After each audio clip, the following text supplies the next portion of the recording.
예수님께서 제자들과 베다니라는 마을로 지나가실 때에 한 집에 들어가시게 되었습니다. 그 집은 나사로와 마르다, 마리아의 집이었습니다.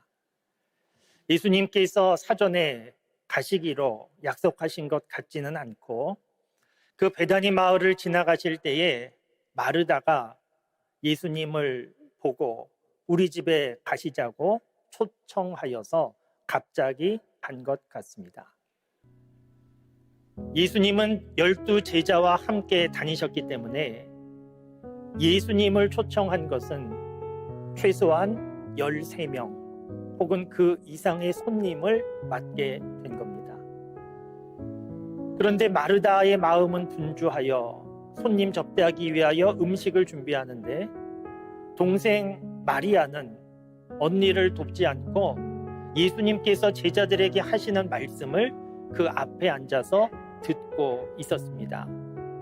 오늘 본문 말씀에 마르다는 더 이상 참지 못하고 예수님께 가서 부탁했습니다. 내 동생에게 한 말씀 해달라고. 언니가 저렇게 수고하고 일하는 거 보이지 않느냐? 너도 가서 언니를 도와주라고 이렇게 말해달라고 예수님께 부탁했고, 마르다는 예수님께서 그렇게 말해 주시리라 기대했던 것 같습니다.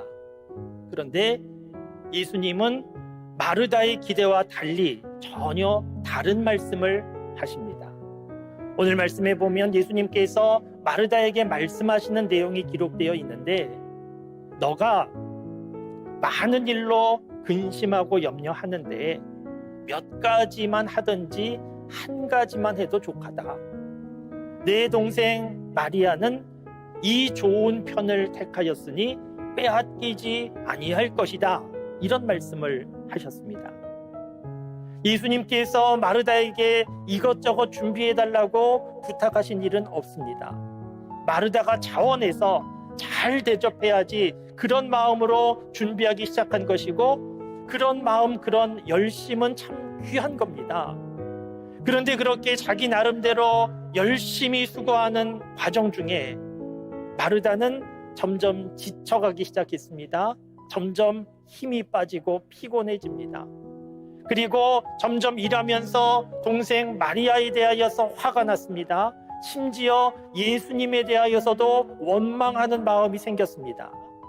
처음에 마르다가 예수님을 집으로 모시고 예수님이 오셨음에 대하여 감사하여서 예수님을 잘 섬겨야지, 대접해야지, 그 감사와 사랑의 마음으로 준비하고 있는데, 시간이 지나면 지날수록 점점 감사와 사랑의 마음보다는 피곤하고 짜증나고 화가 나고 심지어 예수님에게 대하여서도 원망하고 있는 이런 모습을 보여주고 있습니다.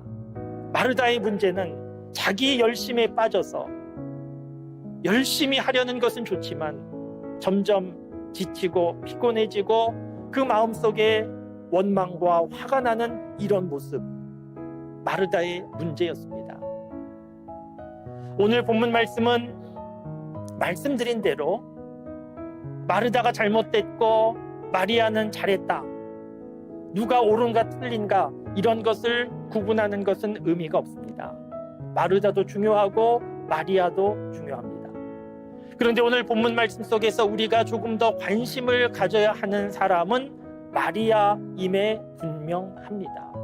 마리아처럼 하나님의 은혜를 경험하고 사랑을 경험하고 기쁨으로 자원하는 마음으로 움직이게 될 때에 그 봉사가 제대로 된 봉사이기 때문입니다. 오늘 본문 말씀, 누가 옳은가 이런 말씀 아닙니다. 그런데 마리아가 중요합니다. 마리아처럼 먼저 하나님 말씀 듣고 은혜 받고 그 다음에 마르다가 되어서 봉사하는 겁니다. 오늘 저와 여러분들 우리의 삶을 돌아보면 무척 분주합니다. 분주하여서 우리의 삶의 중심 잡기 쉽지 않습니다. 신앙생활 제대로 하기 어렵습니다.